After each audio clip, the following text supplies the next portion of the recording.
to do that too.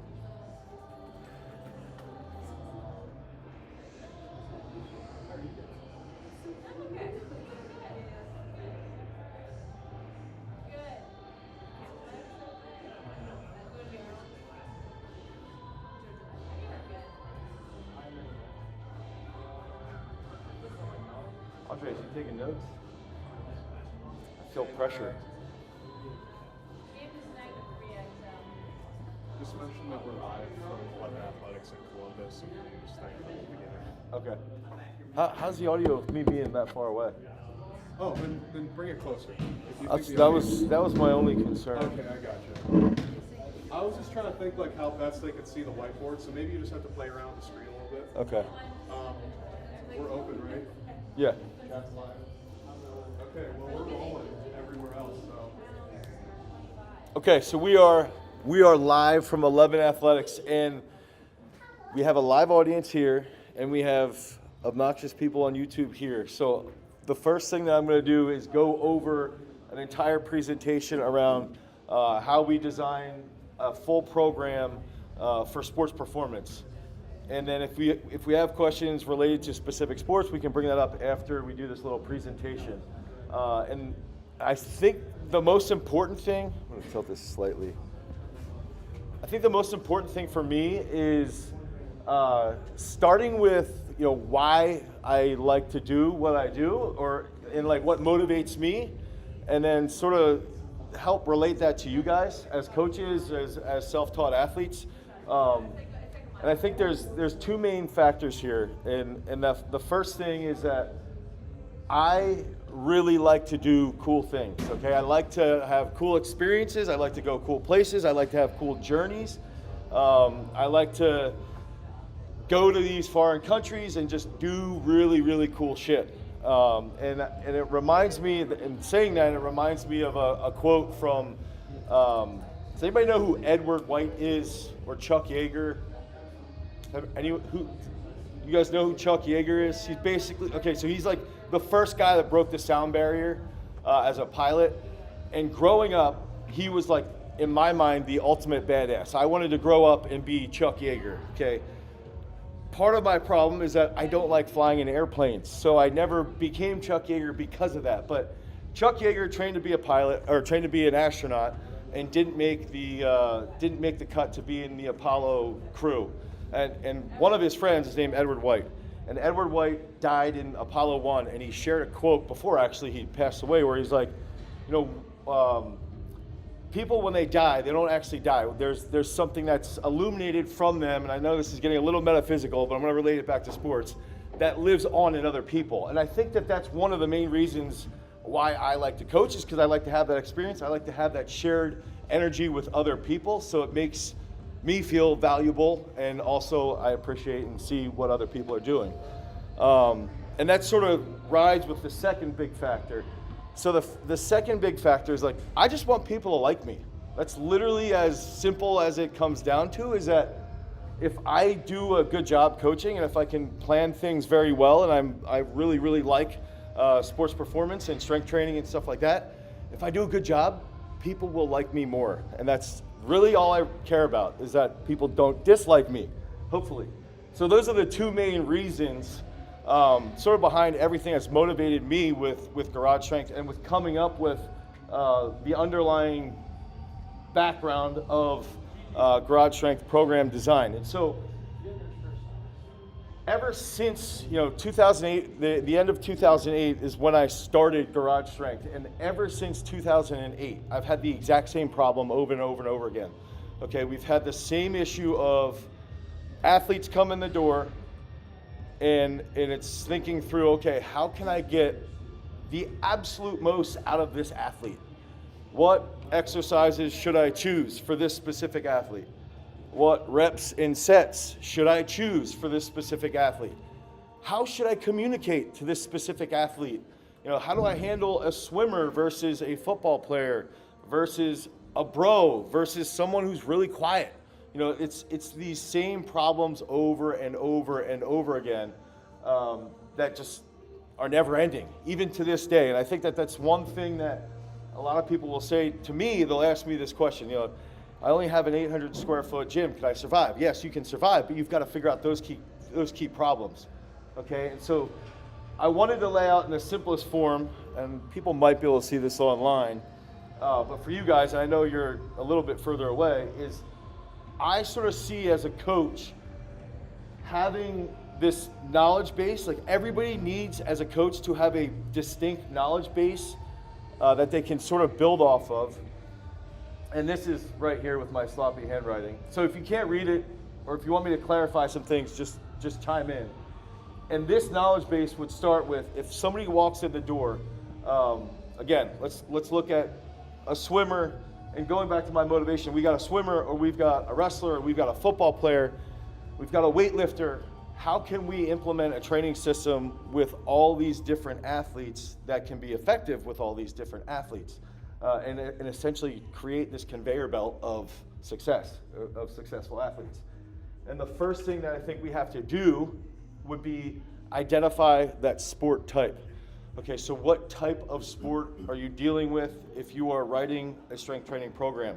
Are you dealing with a strength and power sport like weightlifting or powerlifting, even though weightlifting is more powerful than powerlifting? Are you dealing with a combat sport like MMA or wrestling or jiu-jitsu or judo, something like that, okay? Or are you dealing with a court-based sport? So you're dealing with a badminton player or a tennis player. Or are you dealing with, let's say, let's come up with one more, like an endurance sport. So if you're dealing with a soccer player or a cross-country runner.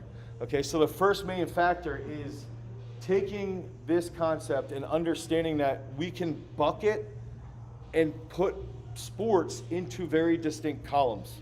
Okay, so if we have football players, are probably going to train pretty similar to a lacrosse player. Not identical, but pretty similar. If we have a wrestler, they're going to train pretty similar to a judo fighter, okay, a judo player, which I always thought was a weird word for judo. If we have, actually a weightlifter, they're going to train pretty similar to powerlifters based off of their specific sport, based off their technical aspect. So it's trying to lump them into that sport type, so then it's easier to build programs off of each column that you're going to be working with. And so I like solving these problems. I like solving problems in general with athletes based off of trying to bucket people as well as we can, just to make it easier to sort of look at instances or historical things that we've dealt with athletes in the past, so that I can help improve that next person that's coming in. And that would take me from the sport type to what I refer to as like the athlete reactive analysis, okay? So let's say we identify there's a football player, so they're in the field sport, and what would be the athlete reactive analysis? An athlete reactive analysis is, what type of person are you dealing with? So is the athlete an individual who is, so we have three types, okay?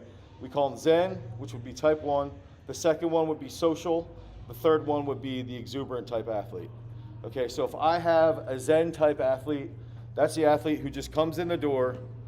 They do exactly what their program says. They do every single warm-up. They do every single thing by the book. They don't question shit, and they just want to come in and train. That's it. They're not going to talk. They're not going to gossip. They just come in and do work.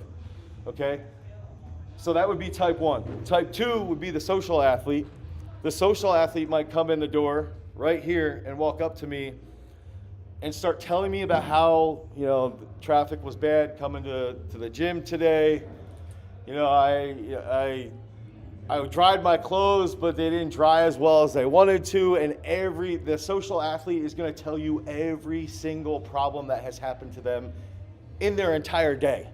And they're the ones that you just sometimes need to be like, dude, just go away from me. You're so annoying. And then the type 3 athlete, which would be the exuberant athlete, is going to be the athlete who comes in, and they're the dudes and women who come in and they're smashing caffeine, and they just want to lift heavy all the time. Okay, they're the I would say most football players would fall in line with that. Most bros would fall in line with that.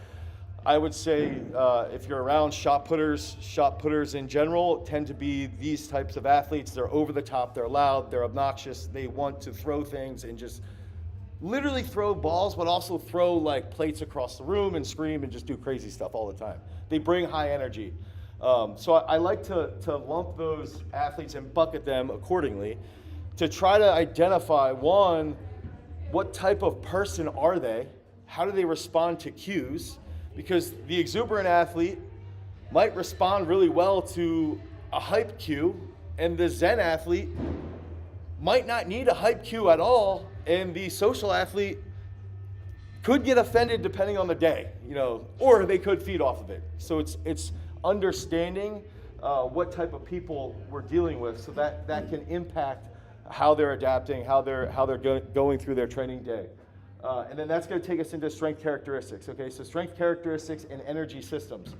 So we break this down into strength characteristics for us is going to be blast impulse training. So very, very quick. Think about if you listen to heavy metal.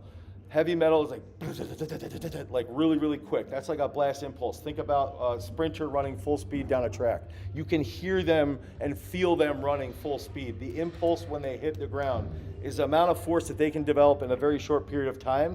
So we refer to that as blast impulse. Okay, so that's one strength characteristic.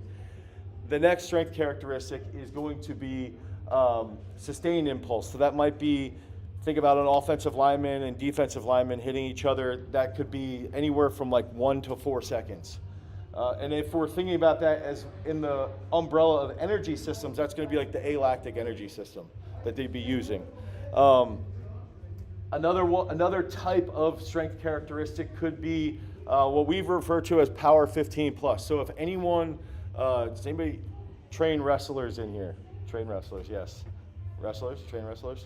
Okay.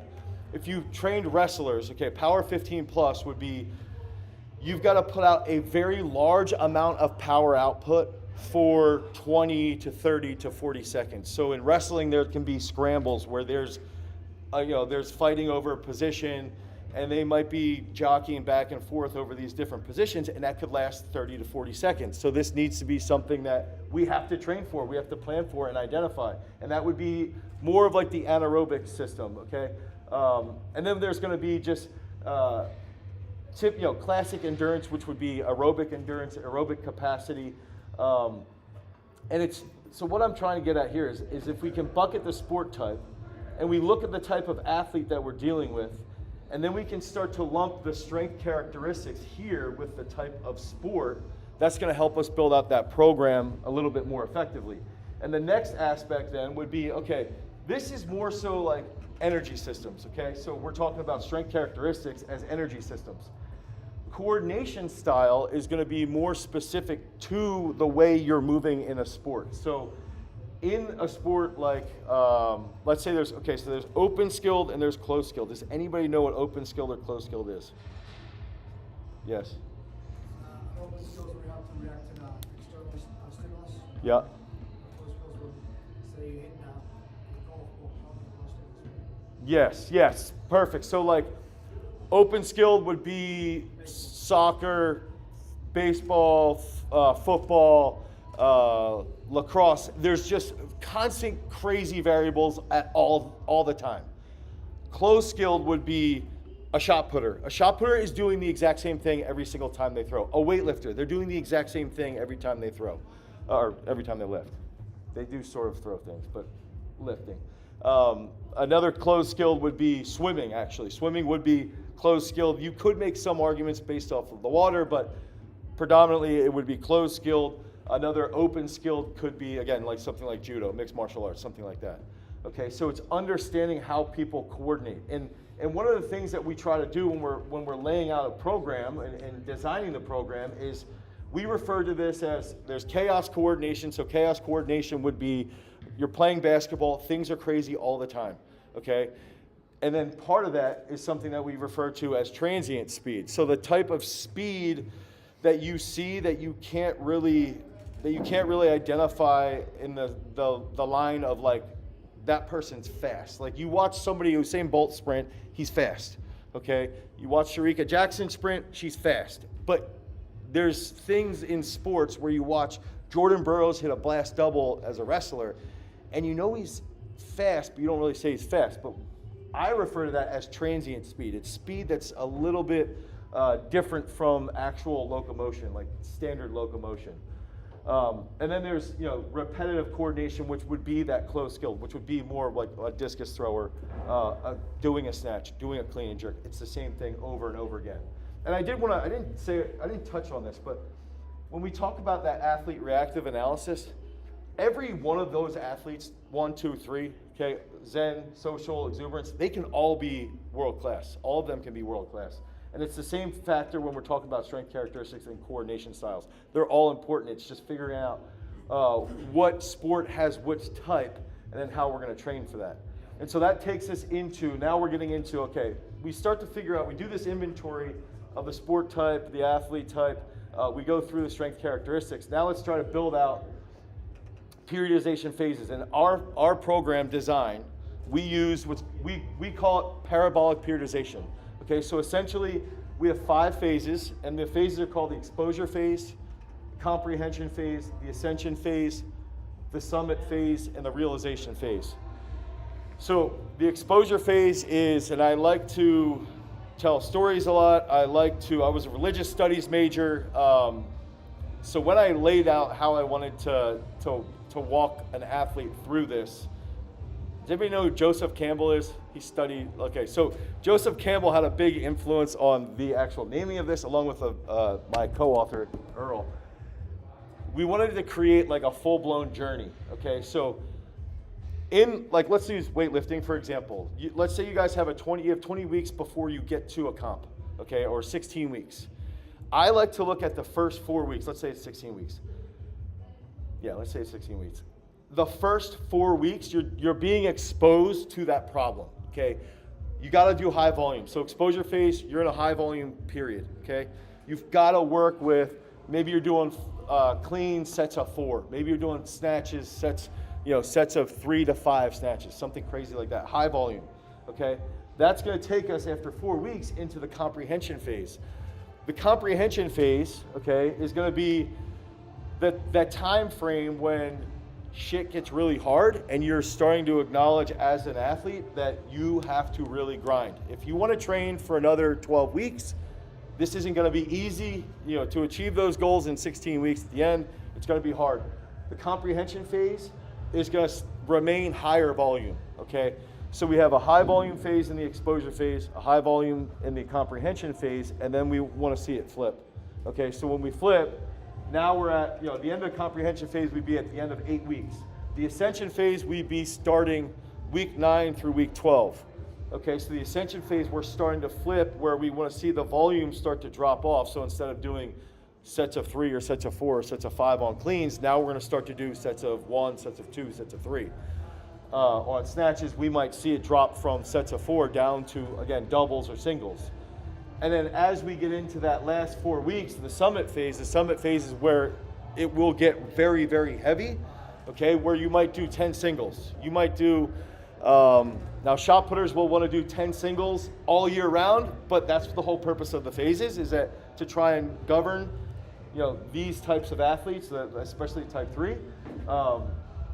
So the summit phase, though, is when people can start to go for broke, they can start to hit PRs, they can start to see all the work that has happened over the previous 3 phases. And I want to go back to the exposure phase. I always like to use this analogy. Is like you're at base camp at Mount Everest and you're like, holy shit, dude, this is going to be tough, right?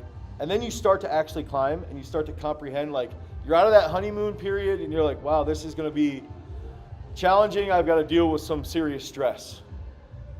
The ascension phase is when you're starting to climb and it becomes more real. You're getting closer to the goal and it's like, I can keep going, I can keep going, I can keep going. Okay, the summit phase is that name. You literally get to the top of the mountain and you summit the mountain. And then there's a brief delay, and I like to use the realization phase as like a true deload. The realization period would be when you're standing on top of the mountain, it's euphoric. And as an athlete, I think you can, if you hit a really well-planned, well-organized deload, that's when you feel like you could, I always use this example as well, you could rip a steering wheel off the steering column in a car. You just feel extremely explosive, extremely strong. So it sort of pulls you through this journey. So when I'm laying that out, okay, if I'm laying out a program, again, I want to go back to, I identify the sport type, I identify the athlete, I try to understand the strength characteristics for the specific sport, I look at the coordination style needed, the joint angles, the speeds, and then I start to think about exercises, but I also want to start to think about when they have to peak, okay, so we can work backwards from the peak date, and then that's how I would lay out the periodization planning based off the peak date, and then that's going to take me into training days. I like to use in sports performance 4, 3, 4, or 5 training days. In weightlifting, I would use 6 days. So I do want to clarify that. I do think weightlifters should be training 6 days a week, usually for the most part. But the training days in sports performance would be, we want to focus on what we'll refer to as day 1 would be a leg power day. Day 2 would be an upper body power day. Day 3 is going to be an athlete day, so that's where we're going to start to focus on very explosive movements, plyometrics, speed work, things like that. Day 4 is going to be an impulse day. Impulse would be working on being as explosive as possible, moving heavier weight fast. That's a day that you could sort of piece in if you like velocity-based training, you could piece that in on that day. And then day 5, we like to use as a hypertrophy day. Hypertrophy day would be more of like that off-season time frame, sort of like straight up bodybuilding, really. And then that's going to break us into the exercise types. Okay, our training system is fully built on weightlifting. Okay, everything that we do in sports performance is going to be weightlifting specific. I have trained athletes without using weightlifting movements, but for the most part, I would say 95% of the time, we are doing all weightlifting specific exercises, and I refer to that as technical coordination.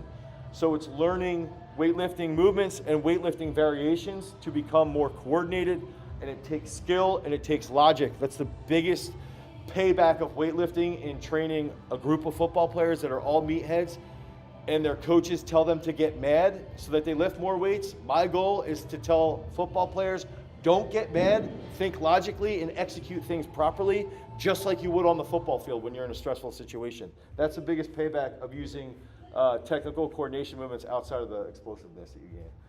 But other exercise types that we're going to use would be absolute strength movements. So that's like a back squat, a front squat, a bench press, pull-ups. We're going to use hypertrophy movements, and then we will have under that, along with that, on day 3, we'll hit skilled strength work. And skilled strength work would be doing plyometric movements, doing speed-based exercises. We refer to it, there's another style of reflexive-based movements. So doing movements that mimic the actual technical exercise that somebody might be doing. So an easy example would be a skilled strength exercise for a shot putter would be doing a half-turn medicine ball throw. They're not actually throwing a shot, but they would be doing a movement that is almost identical to that actual competitive realm. All right, so I threw all this stuff. I believe every coach should have this sort of ingrained in their brain permanently. Okay, so this is something that a kid walks in the door and you've got, let's say 3 kids walk in your door at your gym, swimmer, a basketball player, and a wrestler, and you've got to take all 3 of them, build out a program as quickly as possible, get them to the elite level, whatever elite is for them. Elite could be they become a state champion, or they become an NCAA All-American, they go to the Olympics, or you just get somebody who's a basketball player or a soccer player to actually be able to do a bodyweight squat without falling over. That might be elite for some kids, and that's okay. But it's taking all this, having this information ingrained in your in the back of your head, so that then when you're building that system out with your athlete, you can look at the athlete and say, okay, I want to take this athlete through, and one of the biggest errors I will say quickly is that a lot of coaches spend too much time testing their athletes. I remember in college, I was a shot putter at Penn State where we would spend like 2 weeks being tested. It's like, dude, we're getting tested all the time. Then you only have like 6 to 8 weeks to train, and then you get tested again, and then you get 6 to 8 weeks to train, and then you get tested again, and it ends up impeding on your progress.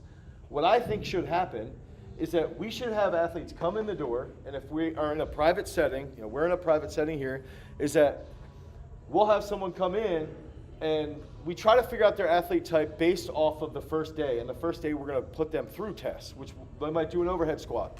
They might do a split squat. They might do box jumps, dumbbell benches, stair jumps. And even to a point, if we know that they're like a wrestler and they have some aspect of endurance, we'll put them on an assault bike. But while we're doing those specific tests, we want to talk to them and see what their feedback's like. Is it, the kid is really quiet and he doesn't say anything and he looks like he's about to die while he's doing all these exercises? Well, if that's the case, he's probably a type 1. Is he talking to you and just wants to keep adding weight when he's doing dumbbell benches? Well, he's probably type 3. So you can use the test to then lead into that athlete reactive analysis and to help you build out what that program is going to look like, and know then that, all right, the meathead kid is probably going to need less days of lifting heavy because you want to go heavy all the time.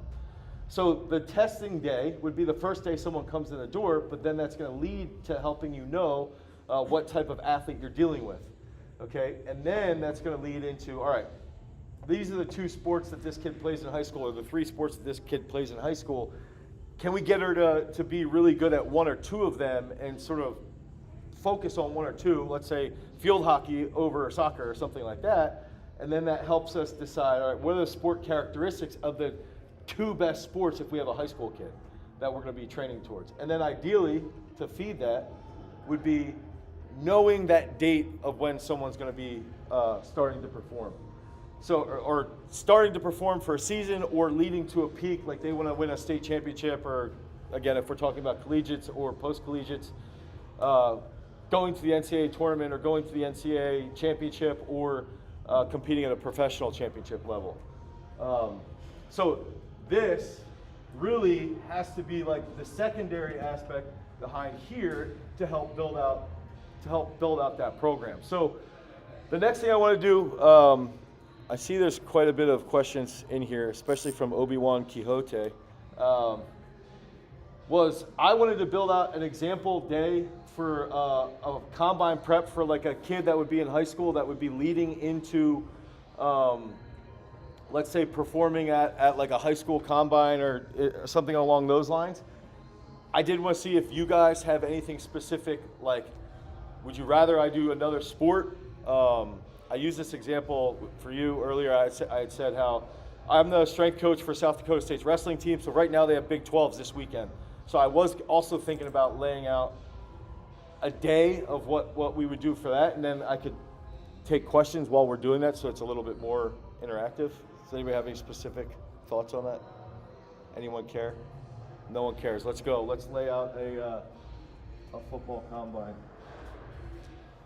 Just anybody have any questions around all this stuff? Because I know it's like pretty heavy. Yes. 2 questions.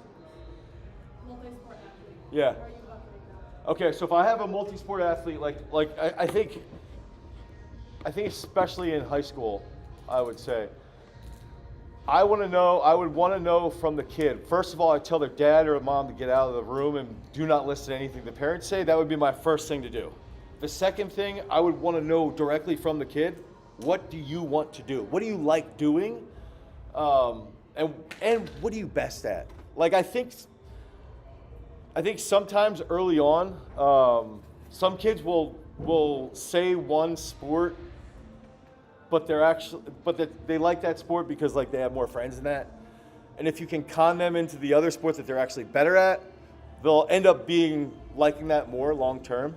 I don't think you should always con kids, but I think kids in high school, you should to a point, because they're young and stupid.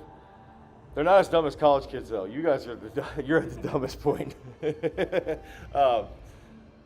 Yeah, I think that would be my answer. Would be if you have multi-sport athletes, it's like ranking 1 or 2 of them, and then using that third one as just sort of like if they play 3. All right, let's use that as like an off-season time away.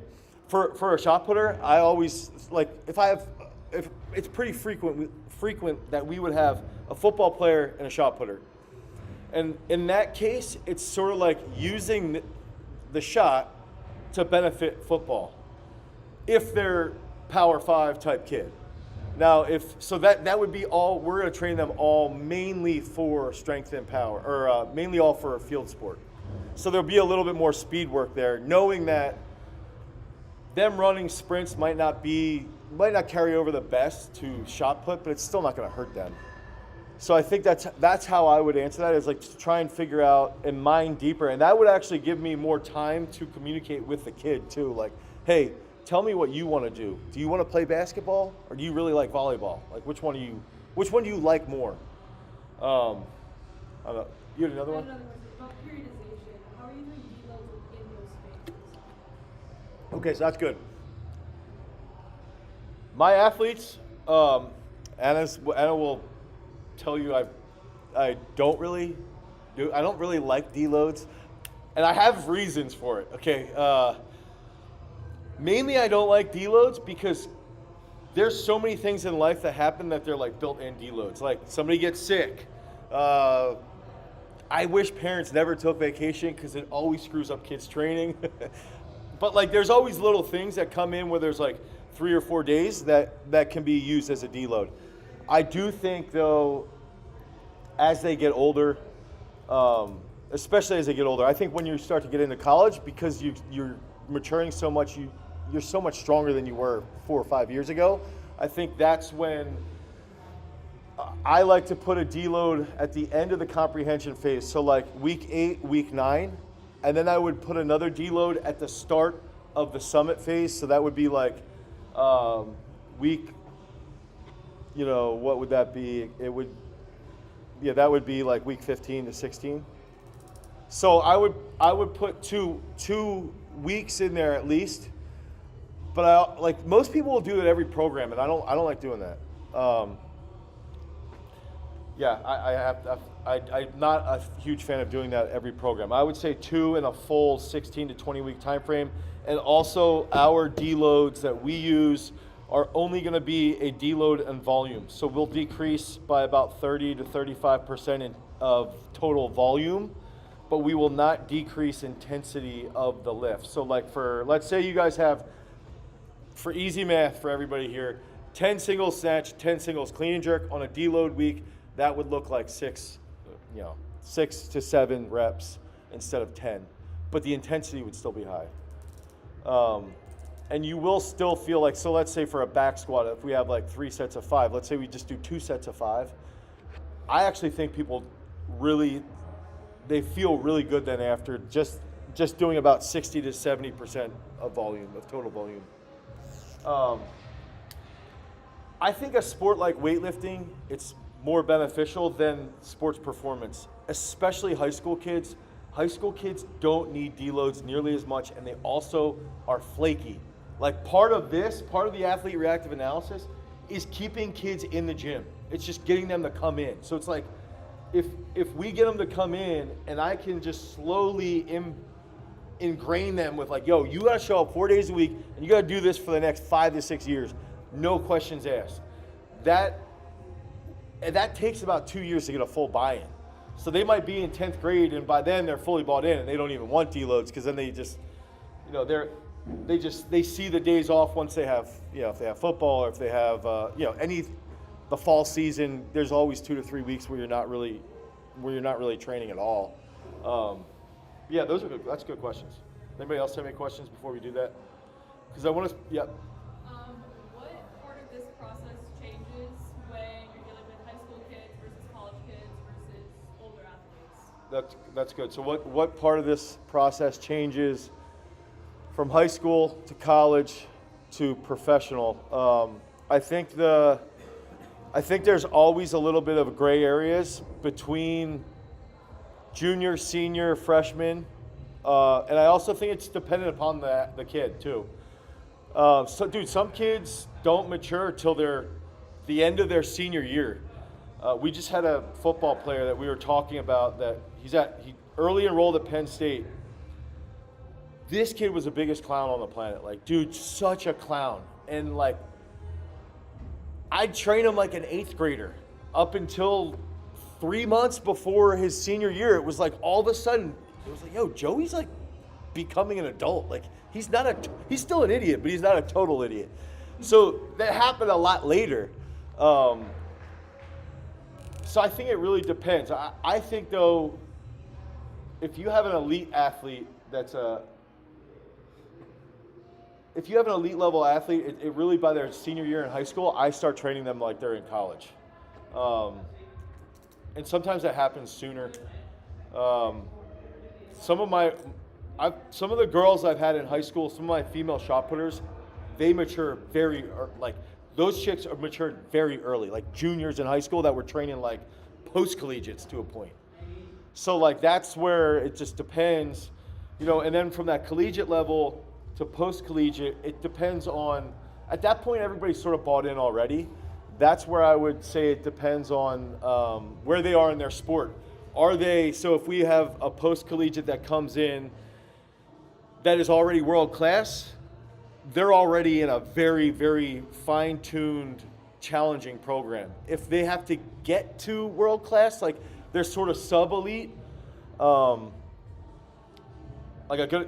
have a discus thrower that when he came to us, he was a D3 All-American, and he had thrown, let's say, I don't know if anybody knows, I know you know the numbers, but it was Legend. I think Legend might have been in college when you were when he was at Christopher Newport, which is so he got second at NCAAs, but he came out and he was, 25 feet below where the D1 guys would be. So we had to spend like a year and a half of building him to get to that level. So then he was still sort of training like a younger collegiate kid in my mind.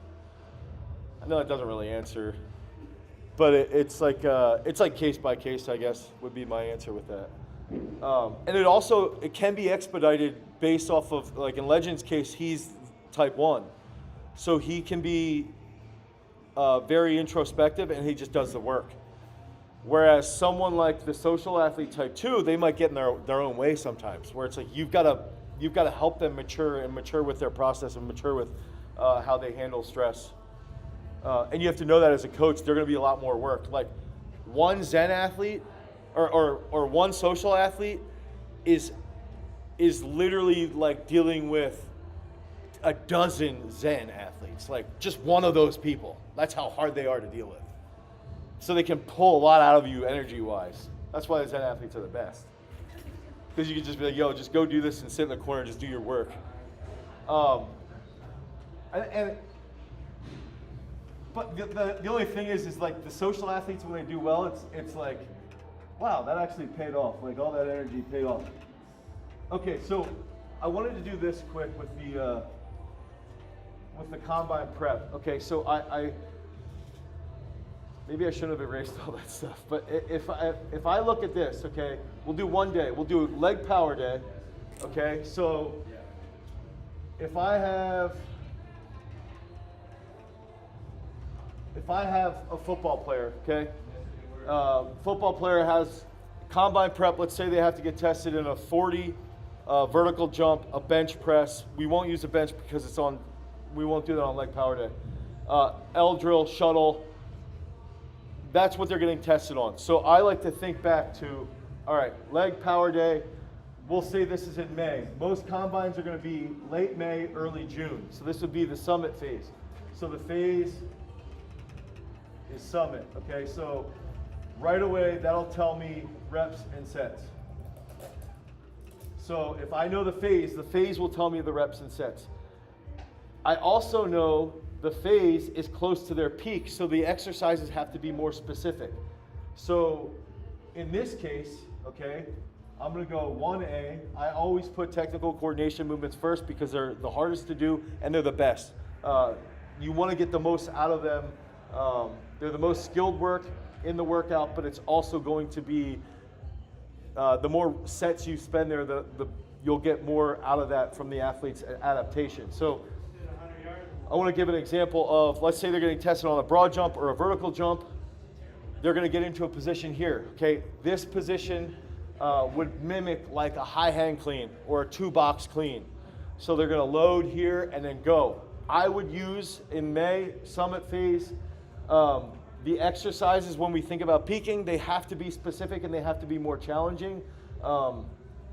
So a high hang clean for a football player would be perfect here. So we go high hang clean.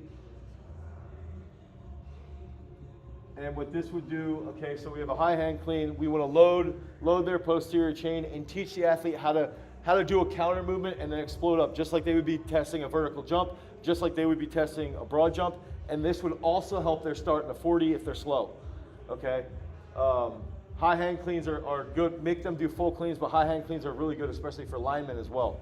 So high hang clean would be the exercise. It's getting specific. It's close to their peak, and then the reps and sets might be like 3 doubles, same. So they're going to do the same weight, and then I might go 4 singles, HAF. So they're going to go as heavy as they can go. You can fill in the F. Okay, so that would be the first exercise. Now the next one would be, okay, so we had a heavy, I like to think this way with football. You go bilateral here, okay, so now we're peaking. I had something to hit their vertical and to hit their broad. I want something that's gonna help them with their shuttle and that's gonna help them with their 40, and that's gonna give me single leg squat, okay? So single leg squat, rear leg out, so the rear leg's up, they're gonna touch. And what we would do here, I would probably make this, I would contrast train this with like an ab or even like a plyometric possibly in here. So I'll just put that, you can pick whatever you want. But the single leg squat would be to train both aspects of a sprint for a 40 versus a shuttle. We would do, let's say 3 triples as heavy as we can go. And then we're gonna do 2 sets of 4 timed. So if you get football players in a weight room, really good stuff to do is make them compete against each other. Okay, so like, okay, let's go as heavy as we can on that 3rd triple. Let's see who hits the best. All right, then we're gonna drop 15%. And we're gonna time it. And you actually time they go 1, 2, 3, 4, and you're timing how long it takes to get 4 reps done. They write it down, and then you can make a leaderboard off of that. Now all of a sudden, then the second set, everybody takes it even more intense, and they're like, oh shit, this dude did this in 9 seconds. I gotta get it in 8.5. Now you also have to make sure that they're not blowing out their back or doing anything stupid, but it does make it very, very entertaining. And it raises the intensity of the training session, which also leads to developing your culture in the gym, okay? So I think that's really important. Now, 3A, this is where for high school kids, I really like going, I like doing trisets, okay? So I will do a lot of supersets and trisets. And so I like to think about for combine prep, again, this is pretty specific. We're in the summit phase, so the reps and sets are gonna be high intensity. Exercises are going to be very specific to the problem. The problem is they can't suck when they go to the combine, okay? So that's a big problem. Most kids suck. Most kids come in the gym and their parents are like, yeah, Johnny can go, he really likes Oregon and Oklahoma. He can go play there. And you like train them the first day. You're like, dude, these kids, where do these parents get these ideas? I always say that they should pay me to come into like elementary schools and just tell parents how bad they are. Tell the parents where the kids should actually be playing. But maybe I shouldn't do that actually. All right, so let's go into accessories that are gonna feed the combine, okay? So when I think through this, accessories that are gonna feed combine, I think through speed would be quads, glutes, hamstrings, okay? A little bit along with that would be if they're doing the L drill or they're doing agility, we're going to focus on trunk control. Okay, so if they're cutting, you have to have trunk control. They have to also have really strong quads, and if they're, they have to have strong glutes. So the accessories would be based off of that: glutes, hamstrings, quads. It would be dependent upon the athlete and where their weak points are, and then some trunk control. So I would actually go like a Nordic hamstring here. Okay, and then on this, I would try to find a specific ab. So actually a decent one might be like you have a kid do like a side medicine ball throw while they're sitting on their butt for ab work. That's gonna help with trunk control. And then this last one could be if they have maybe back issues from the cleans, they could do reverse hyper because that's gonna hit their glutes and their hamstrings. If they need quad work, you could throw in like skater squats. So skater squats, they could hit here and go down. The only reason why I probably wouldn't put skater squats is because we just did single leg squats up here. So you could do goblet squats or Spanish squats. Spanish squats are like a goblet squat with your legs banded and it really lights up your quads. So I'll put Spanish squats there. Now, I want to talk about this quick, is that this would be like 3 to 4 sets of 7, let's say we do 4 sets of 7, 4 sets of 5 each side, 4 sets of 12 here. But if we're getting really close and we're like the week of or 2 weeks out, we would cut that down. That's where some of the deloads would come in for sports performance, is that when we're getting close to the test for the combine prep or close to the season, that's when you can cut out some volume in the accessories. And I do that a lot with weightlifters. They will cut out a lot of volume from accessories. So like the week of or the week or 2 weeks out, we might go from 4 sets of accessories down to 3 sets 2 weeks out, and then the week of, we might totally take it out because that helps them adapt really well. Okay, so this is how I would think through, and I wanted to share this because I have this in our new book here. It's basically inside the new book. It's like, and I'm going to plug this page 178. It comes back to identifying the type of the sport and the strength characteristics. Okay, so we know football. We know we have to focus on blast impulse. I didn't really say that, but blast impulse and sustained impulse, and then a little bit of absolute strength. So that's where that comes into play. We have to analyze the period of the year for the sport. We know we're training for the combine prep. This is going to be slightly different from what we would be doing when we would be leading into the season. If I'm leading into the season, this set, actually the difference would be, okay, so this is me peaking a football player for a combine. 3 doubles, 4 singles. If I'm going into the season, I might do 15 singles on 45 seconds rest to mimic a quarter of a football game. Okay, so it's a little bit different based off the time of year. So then know the layout of the programming template for that sport. One thing that we have inside our new book is like, we literally have every sport type in templates. So you can just pick this up, and if you need to start figuring out how to actually program, you can just look at, how would a jumper train? And we have full-blown templates in the whole book. Then we would fill the template with the exercises that target the strength characteristics. So technical coordination targets blast impulse. Single leg squat targets absolute strength. Okay, so that's sort of how to think through that. And then you establish the reps and sets based off the time of the year. The summit phase predicts, the actual phase predicts those reps and sets.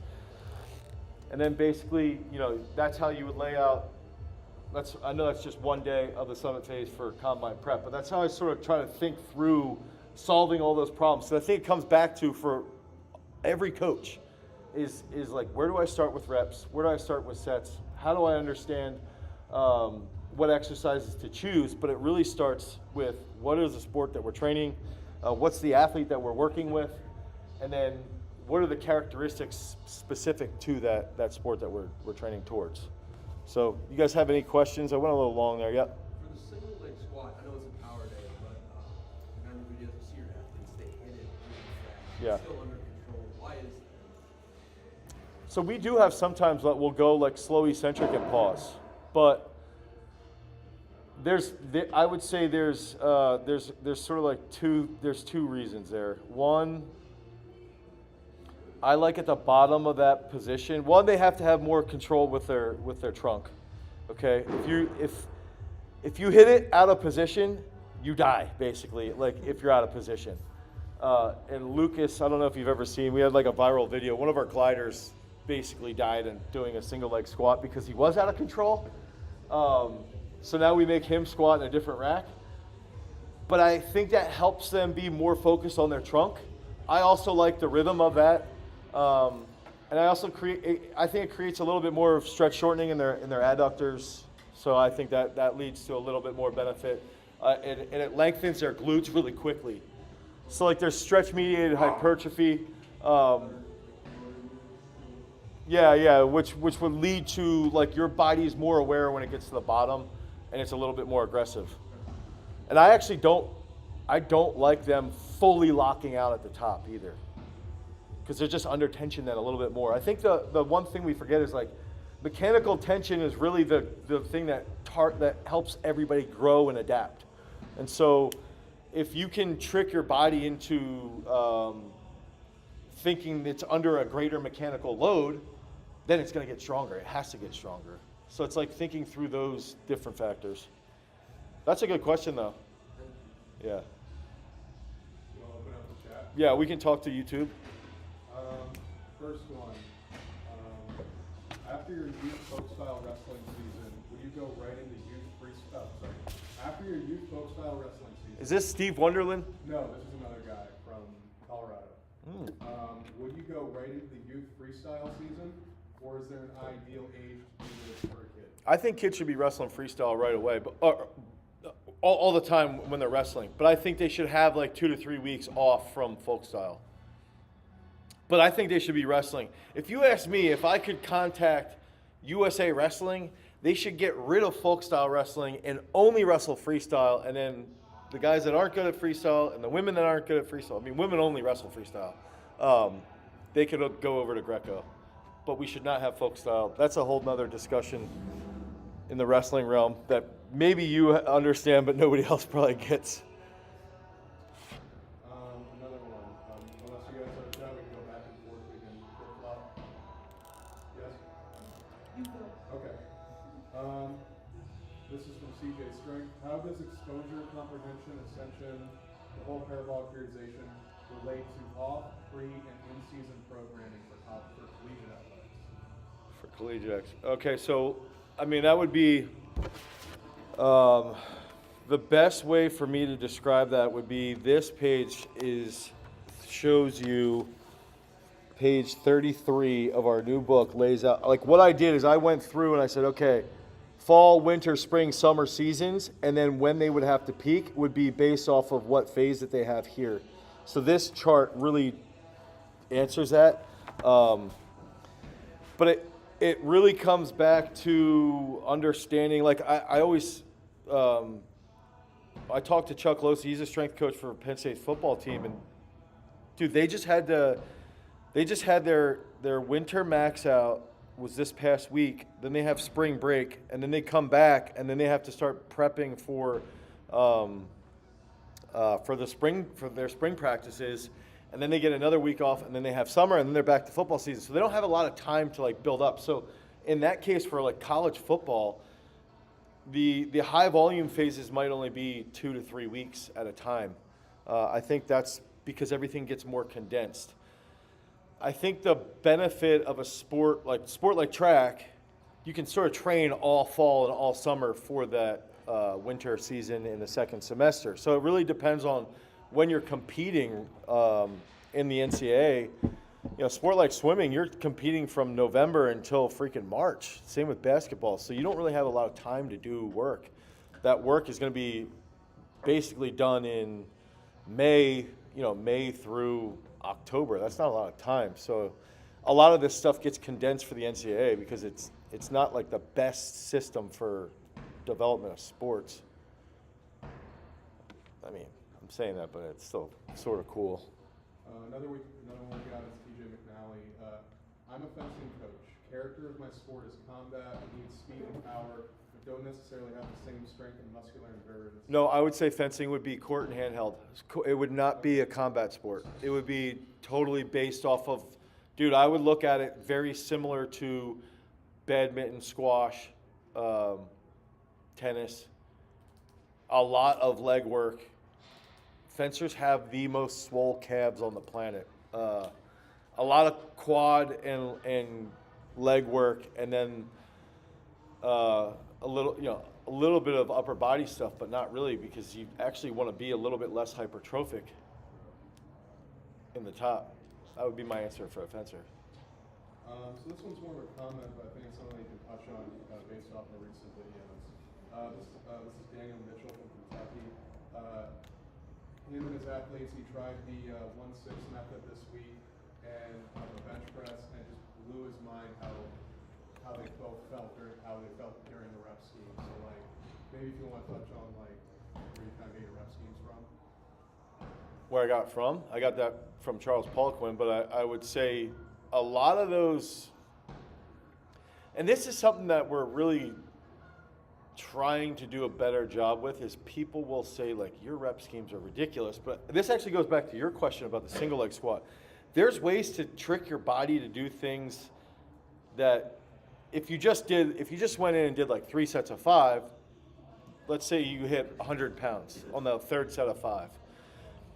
But if you ramp up and then come back down, let's say you do doubles, 3 doubles, and then you do a set of 5, it's very, very likely that you're going to do a higher load because of post-tetanic potentiation.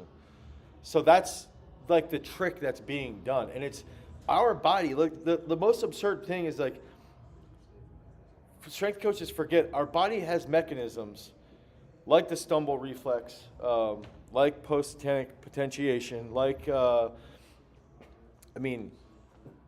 reflex would be like the vomit reflex. Like our body has these things built into it. So if we can figure out how to answer that question, the 1-6 method really is using potentiation to the benefit to hit a higher set of 6. So it's like a cheat code to increasing your neural drive is what happens. And that's what happens with waves. That's what happens with, if they're executed effectively. That's what happens if you watch, if you guys, I don't know if you guys watch, we started a new channel, Garage Strength Weightlifting, and we put up a max out session with Haley. And it's not always this perfect, but I know with Haley, if she hits 3 doubles at a certain weight, it's like step loading works really well for her. And if you see that in specific athletes, well, now you know, okay, hit 3 doubles here, and then you can do singles and build heavier. Whereas if we just hit 1 double and then went up, she's not going to be in that technical groove. So it's like figuring out the mechanism that each athlete has depending upon their twitch fiber makeup that you get out of testing them, and also just being around them for a long time. Haley is, she's a female, so she can handle a lot more volume, whereas someone who's a lot more twitchy is not going to be able to respond to that type of step loading the way Haley does. So then that loading doesn't work as effectively for, let's say, actually somebody like Jake, who's just wired out of his mind. If he did 3 doubles, he'd throw up because he's so explosive. So it's like figuring out the mechanisms for each individual, really. So we got another good one. What are your considerations for masters when it comes to sports programming? I would just do one hard lift, and I would treat like the absolute strength stuff almost like mobility, and then the actual end part, these accessories would be bodybuilding or mobility movements. So this would be like the hard one, or this would be the hard one. So like the technical coordination or the strength movement would be the really challenging one where they would try to go heavier if they want to, but then the rest of the workout would just be moving and doing just general training. For a sport like Unless they're a CrossFitter somehow, masters CrossFitters still can handle tons of volume, and I don't know how. Yeah, the masters CrossFitters we have beasts. For a sport like swimming, how would you do upper body absolute strength work? Should they limit that? No, upper body. So a swimmer. Okay, so I can use this example for. Look up Ella Robertson. She won the Michigan State title this year. She swam a 49.67 in the 100 free, which is absurdly fast. Okay?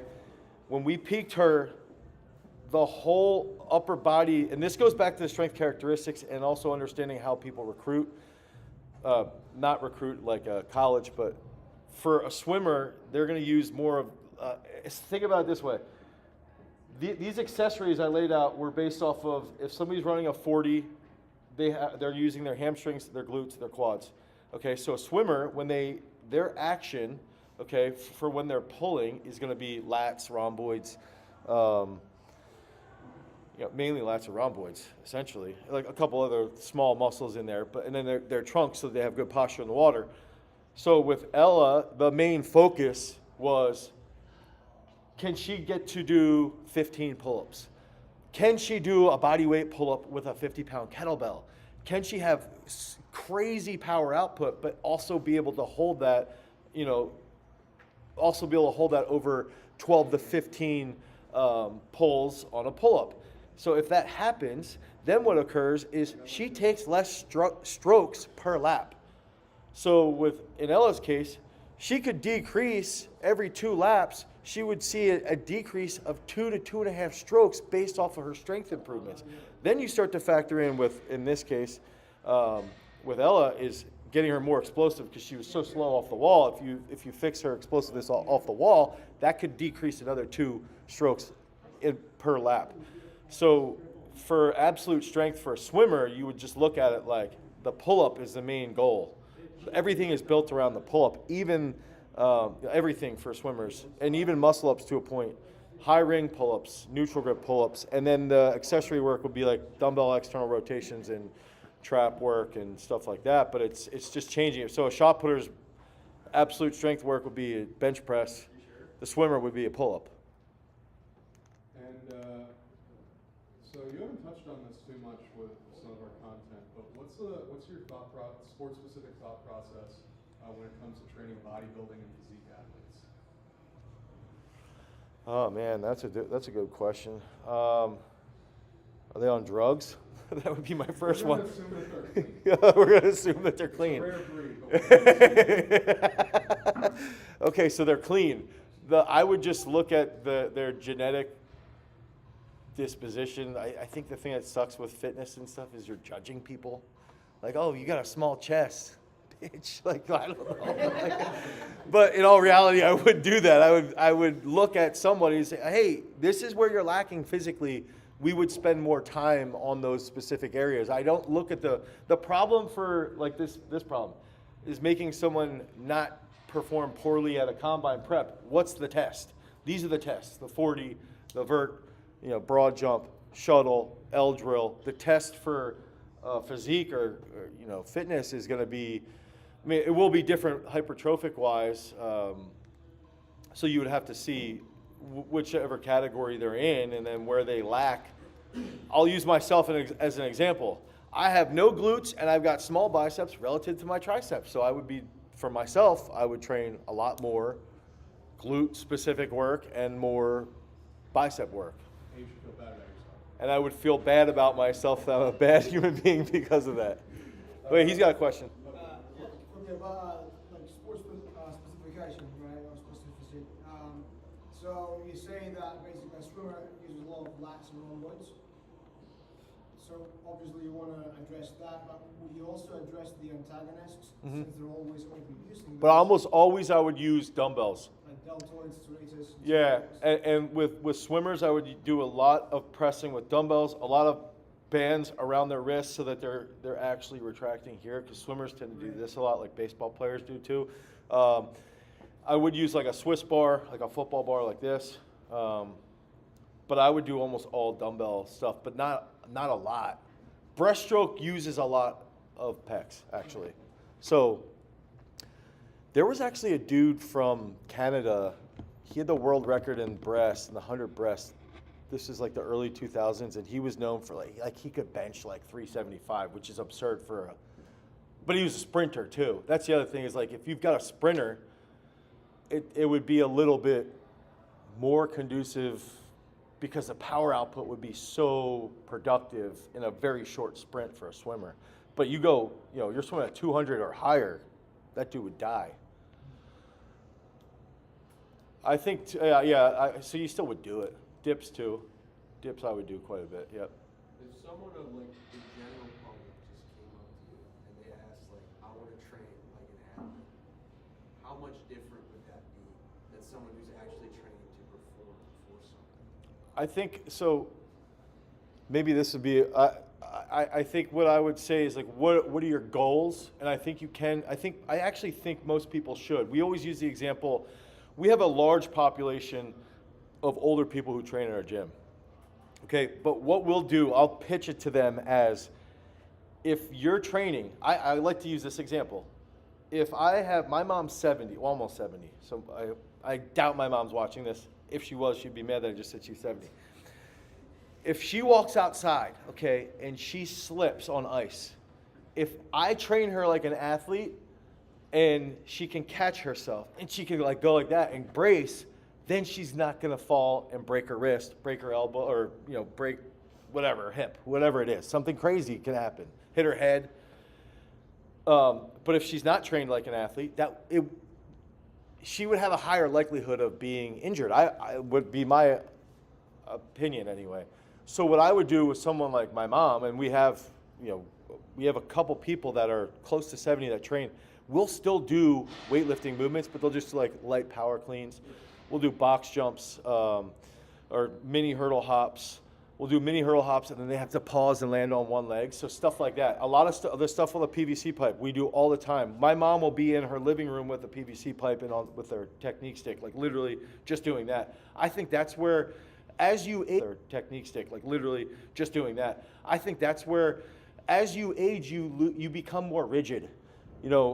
Like you become much more like this, and you lose that elasticity. But I think that we should be training like athletes as we age. For sure. So for an individual, like I would, this could be a dumbbell snatch. This could be a body weight single leg squat with a little hop. This could be, this is where you could do like a sliding leg curl. They could still do Spanish squats. And then once in a while when they feel good, you could be more complex. Yeah, I think that's a good question though. I have one I think that's really good to touch on with what we're talking about with the book. Is how would you program groups or teams together when you know that different athletes have different weaknesses that need to be addressed? Yeah, I would look at a team and say I would put them into sport position. So if I keep using football, but it's just easier, is like you look at your skilled position players like wide receivers, and then you would have your linebackers and your running backs, and then you have your D-backs, and then you have your linemen. And that's how I would put them into those situations differently. I would do that too with soccer. I mean, with soccer, to me, goalies in soccer should all be training like linebackers. And they should be playing tennis all the time. To me, goalies should be these just total freaks. I know a lot of them are, but they should be, I think they should be training differently from the rest of the soccer team. That's how I would split that up, or football, yep. What type of training program do you have for like a young athlete that's like 14 that's trying to like try out for For MLS? an MLS team? Yeah. So they're freaks, probably. I would challenge them a lot. I think the biggest thing, so you asked, what's the program I would write for a 14-year-old who's going to be essentially close to world class? Challenge them to show up 4 to 5 days a week, but I would build that program I would try to focus on the biggest thing with soccer, the biggest differences between the best soccer players in the world, and all of the international fans here are going to be mad that I'm referring to it as soccer, but the biggest difference is that, let's say, again, for easy numbers, you can run a 10-second 100-meter dash. Let's say this individual runs a 10-second 100-meter dash. Probably not, but let's just say. If that individual can run a 10-2 with a soccer ball versus an opponent who only runs a 10-5, that's the biggest difference in the level of skill. The more skilled you are as a soccer player, the closer that gap becomes between sprinting speed without a soccer ball and sprinting speed with a soccer ball. So everything to me should be based around power output and speed-based work, like a lot of single leg stuff, a lot of plyometric work, I would do sled sprints, hill sprints, but then a lot of technique work when they're sprinting with the ball. Would you do 2 days from? Because let's say he wants to play soccer. I would say it would depend on how much technical skill work they're doing with whatever team they're with. I think that's the same thing with hockey. I think that's one of the problems with soccer and hockey is they're so die hard. Like, you've got to specialize so early. Well, you don't have to, but their parents sort of force that to a point. and they're both so skill-based. There's so much skill work in hockey, and there's so much skill work in soccer that I don't think I would do physical training twice a day for a soccer player, because they're probably going to go to the field for 2 to 4 hours. You know, it's the same thing with a hockey player. They do so much work on the ice that it's like they should only lift 4 or 5 days a week. And I wouldn't even do that. I would probably only do 3 or 4. I would do the same thing for this case. Yeah, that'd be. I would still come back to, though, a lot of speed-based work, but then being able to handle that with the ball. So I think as we begin to wind down here, we have some questions like specifically about the book.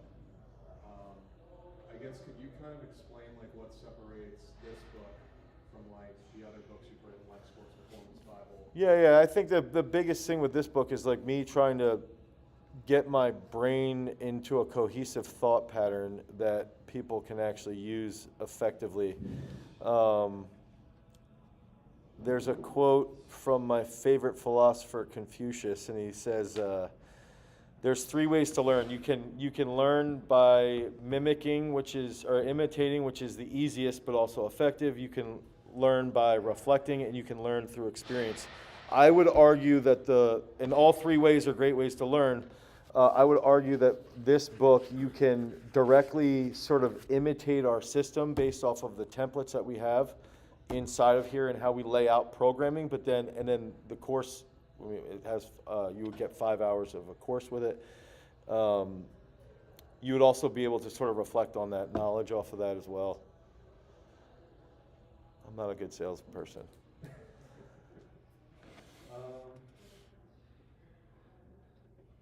Oh, you're talking to. Yeah. So with how would you think this book and just like what we're putting out there, like how would this be helpful for general population? Yes. Programming. Yes. Yeah, and this person also asked sort of similar to what that guy was asking about, overhead pressing for swimming, maybe. Yeah, I would actually overhead press for swimming. Yeah. Sorry. Yeah, I think we're Training for Gen Pop, though, that would go back to this, to your question, where it's like understanding. I think what we're going to see in physical therapy, and I know we talked a little bit earlier, is that you're going to start to see a lot more high-speed work in physical therapy implemented with Gen Pop people, because that's what happens when we have tragic incidences in normal life. So you're going to start to see more plyometric work, more reflexive work, because it is so valuable for coordination. You know, so I think that's I see it happening that way. Do you have any wrestling questions? Wrestling's my favorite topic to talk about. That's more general stuff, but like, how do you develop like an athlete's mobility or athletes that have like bad posture? Okay, that's really good for wrestlers. Yeah. So wrestlers live in like this. Yeah, that's me. Yeah, so they catch a snatch and then they always take a step forward. Everybody always, if you watch Jake Horslift, he wrestled from the time he was like 4, okay? So he catches cleans and he's like this, and everybody's like, dude, he has that round upper back, but it's just like, that's how he grew up in that stance. So I think like the way to fix that, first I would say, if you're able to like do snatch presses, I would first roll out your lats, make sure that everything in your upper back is awake and that you've mobilized everything properly. But I would start with like a snatch press. Then I would go into an overhead squat. Then I would try and do a snatch press in the hole, and then just slowly build into it. And catch snatches and do an overhead squat and pause down there for 5 seconds.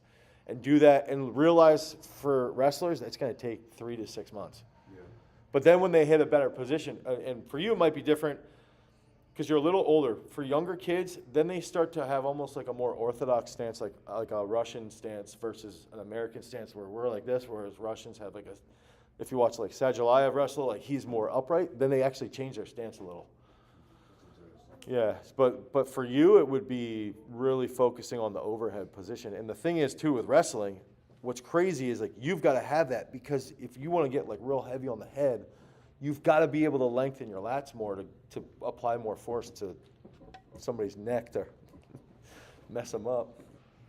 Do you have any ways to like lengthen those muscles while still getting them stronger? I would actually do like a dead hang pull up with a prayer stretch, or do miracle grows. I don't know if you've seen our videos on miracle grows. We would do miracle grows with prayer stretch. Find the best lat stretch that for you, and then that would be a contrast type.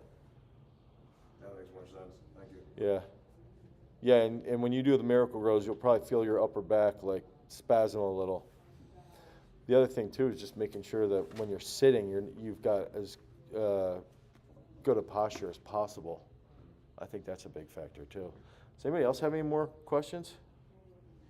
When you're dealing with like combat sports athletes, would you watch how much time they're in the gym, so when they like say for jiu-jitsu, they can have more time on the mat devoted to technical stuff than just blowing them out in the gym and suffer on the mat? I would say it would depend on how good they are when they're competing. The weird thing for me is always that I always feel like this is counterintuitive, but combat athletes don't like lifting weights at all. And yeah, and it's like it's always seems counterintuitive, but I think the main goal would be expressing to them how it's going to help them be more explosive, and they're not going to get big. Like use like words like you won't get big and bulky, you won't get slow, because that's like their thought process is always going back to like they think they're going to get slow, or they think if they gain muscle, they're going to wind earlier, like they'll get winded earlier in a competition.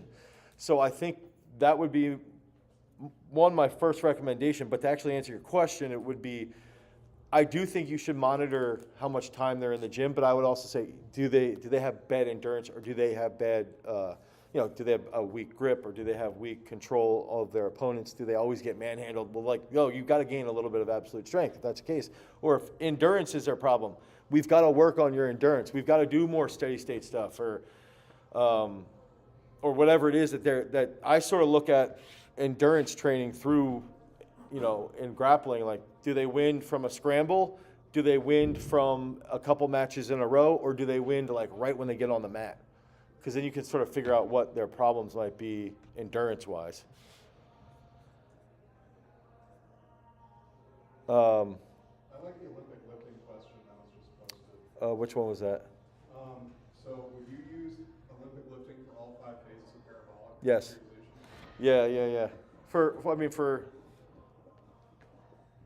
Yeah.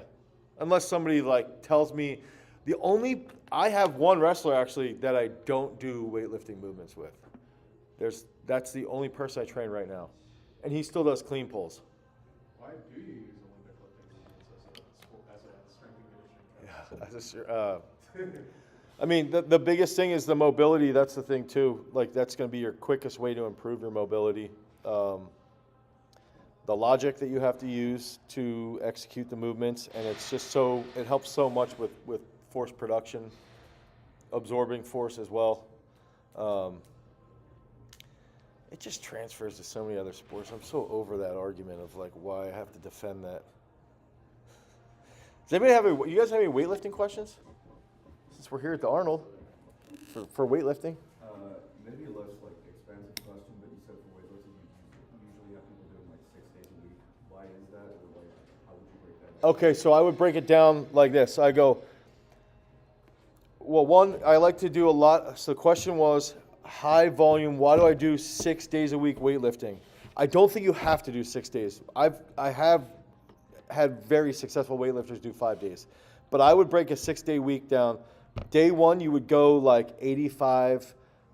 If you would look at, typically Fridays would be like you're pushing a triple or a double or a set of 4, something like that. So let's say that would be a Friday would be day 6, and that would be when you would establish your 100% for that program. And you would have only 1 or 2 fails to get to that point, Anna. So then if we would go backwards now, so that would be day 6. Day 1 would be at like 85 to 90% of day 6.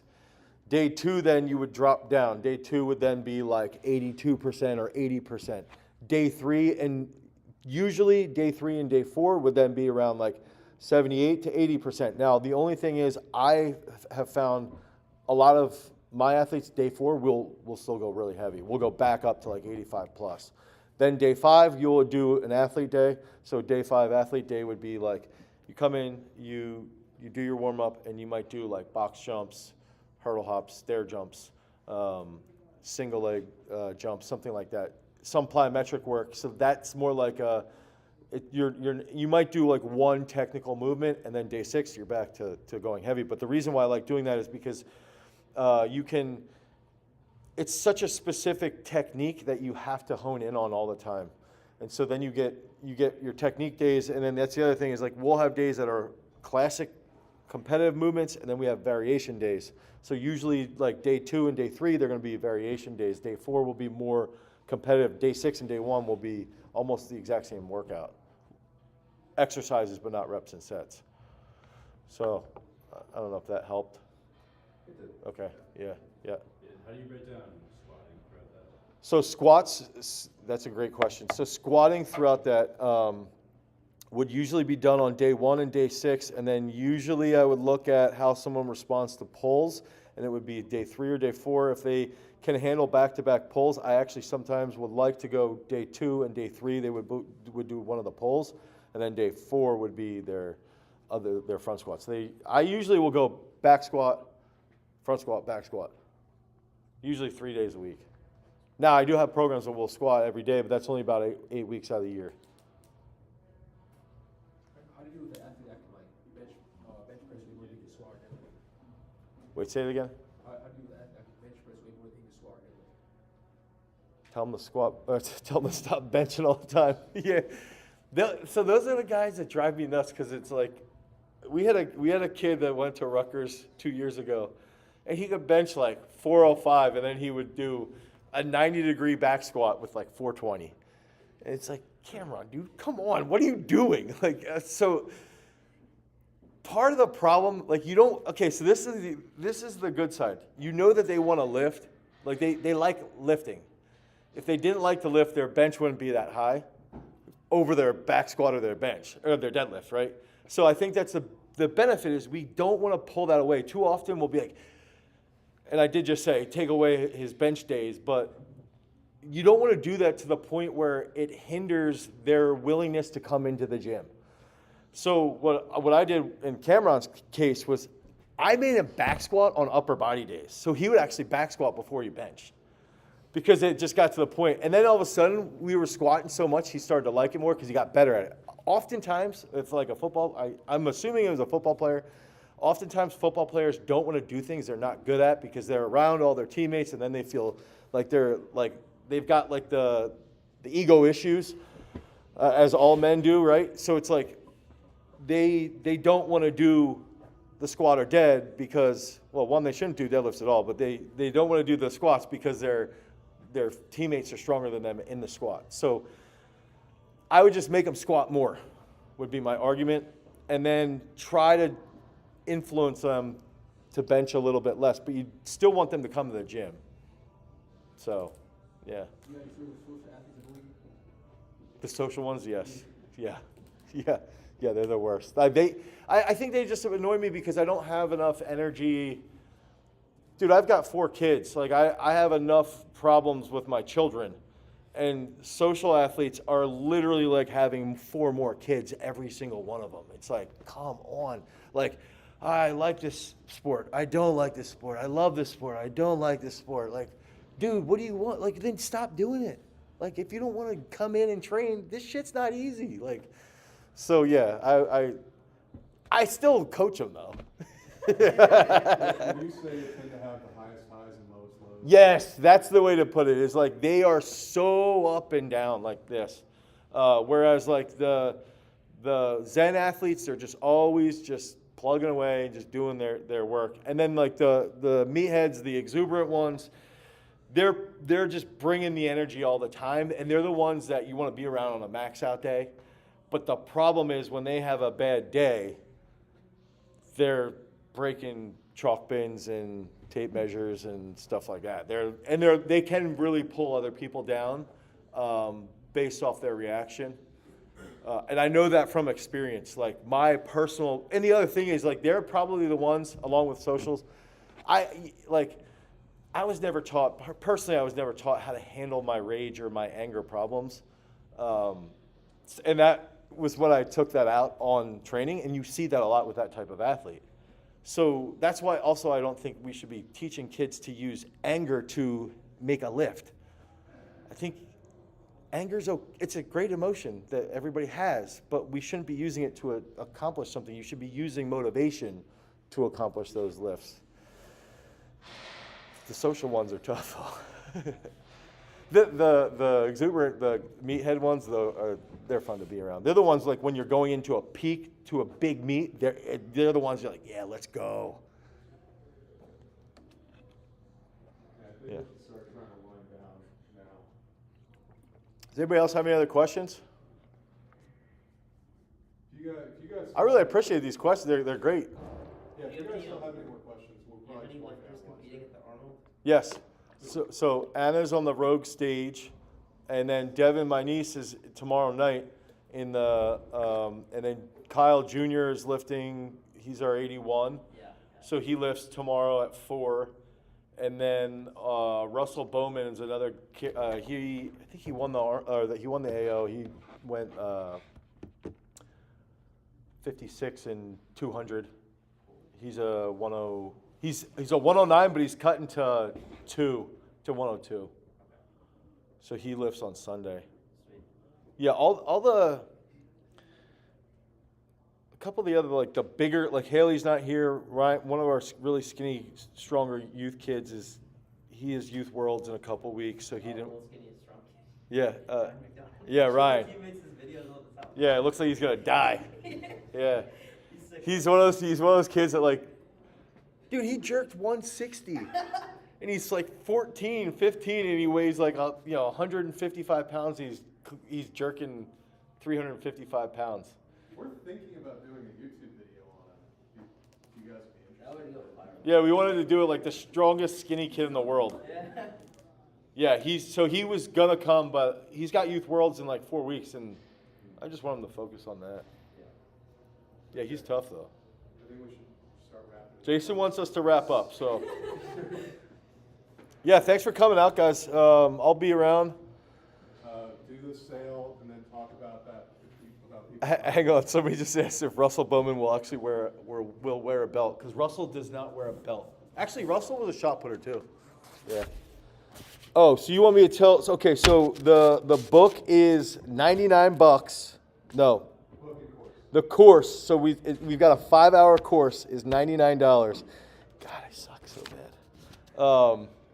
And the book comes with the course. Okay, so you get 5 hours of lecture, and then on top of that, we have another course called Weightlifting and Sports Performance. That course is also going to be free if you buy this tonight, the course and the book. So it's 5 hours of lecture, 180-page book, this book here, and then the 3-hour Weightlifting and Sports Performance. So the Weightlifting and Sports Performance course is how we use weightlifting specific with different sports, like football, like wrestling, like swimming. And actually, one of my more proud moments is that we used Sam in that weightlifting and sports performance. That was before he made the Olympics. So we used that a lot with him, and he made it to the 2020 Olympics. And you can see all that stuff in there. We've got 75 charts and templates of exercise, rep schemes, and workouts inside of the Garage Strength program design.